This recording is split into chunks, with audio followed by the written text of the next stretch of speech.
Citing a humanitarian crisis, the Department of Homeland Security is asking U.S. Citizenship and Immigration Services employees to help relocate potentially thousands of Afghans to the United States. According to an internal message obtained by CBS News, employees were asked to volunteer to support President Biden's Operation Allies Refuge. It is an interagency effort to evacuate and resettle at-risk Afghans, including those who helped the U.S. during the war.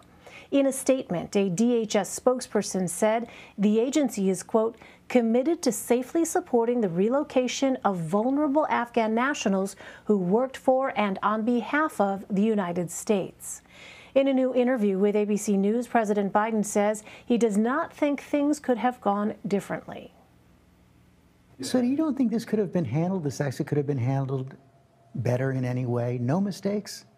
No, I don't think it could have been handled in a way that we're going to go back in hindsight and look, but the idea that somehow there's a way to have gotten out without chaos ensuing, I don't know how that happens. I don't know how that happened. For more, let's bring in CBS News immigration reporter Camilo Montoya-Galvez. Camilo, thanks for joining us. So I wonder if this is unusual at all, this sort of call for volunteers by the Department of Homeland Security, and what specifically would these volunteers be doing? Sure. So I'll get to your second question initially, Elaine.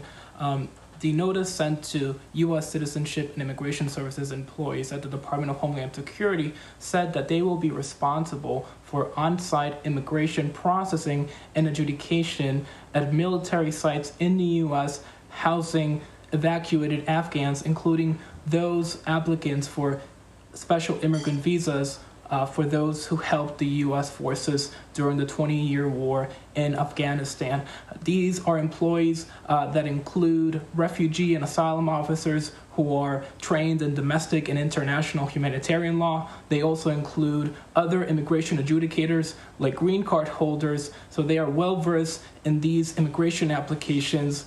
And to answer your first question, these federal employees were actually asked to volunteer for another initiative earlier this year to help process unaccompanied children crossing the U.S.-Mexico border when we saw reports of dangerous overcrowding inside Border Patrol facilities and children languishing in deplorable conditions at these ill-suited and overcrowded border sites. So this is not the first time that these federal volunteers have been asked to step up, to shift away from their routine duties and to help the U.S. government deal with unprecedented situations in times of a crisis. And this, I think, is another sign that the Biden administration recognizes the urgency and the political pressure really hanging over these efforts to evacuate Afghans who assisted U.S. forces during the 20-year war in Afghanistan, Elaine.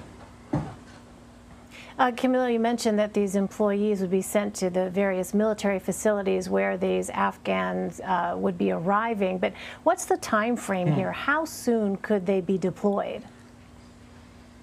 Yes, these employees were told that they could be deployed as early as Friday. So this is a very short time frame and a very short turnaround. This highlights the urgency of the situation. As you know, there is an August 31st deadline to evacuate not just Americans from Afghanistan, but those who assisted our forces during the 20-year war in Afghanistan. And the employees at USCIS were told, Elaine, that they could be deployed to California, Wisconsin, Texas, and possibly other locations where the U.S. will house these Afghans who are being evacuated, because right now the Biden administration has yet to finalize plans on where it will rather house these Afghans who will be airlifted out of the country. And Camilo, we have seen images from an airbase in Doha where some U.S. Customs and Border Protection agents are being sent to help process Afghan refugees. What can you tell us about the situation there?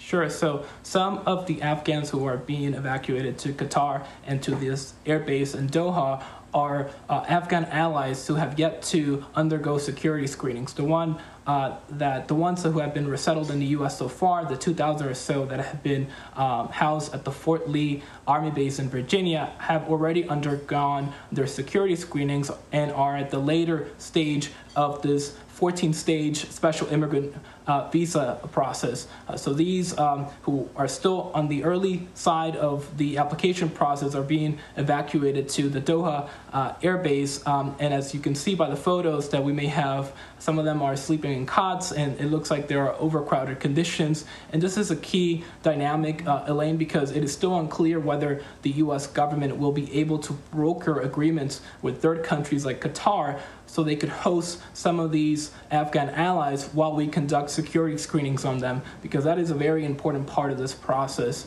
Not only do these applicants have to submit documentation that they assisted U.S. allies, but they also have to undergo medical checks, but also national security screening. So it is a burdensome process that could take up to years, and it's very important that we highlight that both the special immigrant visa and the refugee programs in the U.S. were never designed for timely and expeditious adjudications. And that is exactly what is needed right now. So that's why some lawmakers, Elaine, are urging the Biden administration to grant many of these Afghan allies humanitarian parole so they can enter the U.S. without a visa, and they can complete their visa application process here on U.S. soil where they believe they will be safe. Really daunting logistical, bureaucratic, and humanitarian challenges. Camilo Montoya-Galvez for us. Camilo, thank you very much. Thanks, Elaine.